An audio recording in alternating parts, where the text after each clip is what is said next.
yampagaze ni kumurambya hamwe muniga ntama yavugiraga. Iki cyari igikoni cy'abarundi, dore abarundi aho batekeraga. Yewe niva yaragayitse kabisa. Do murebe mubereke kabisa, murebe ndake baracukuye no kugihana imbere. Ndake abarundi bayoze muri nabi, dore n'amateni yabo baratahaye.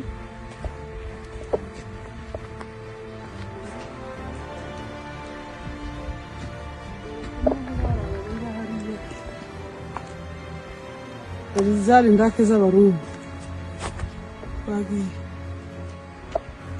batembereza hose ni ndake z'abarundi.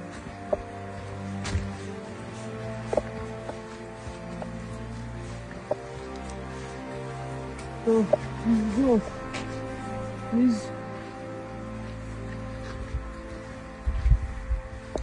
aha hose ni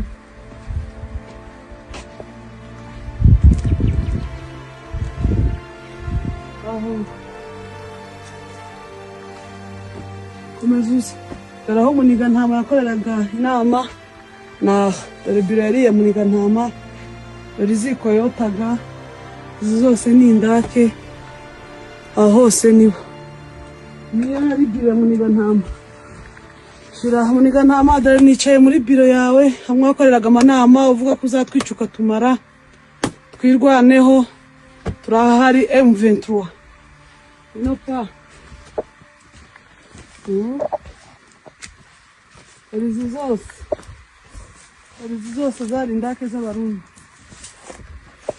Dore ngizi, dore bakamye imyenda yabo bamanutse bambaye ubusa.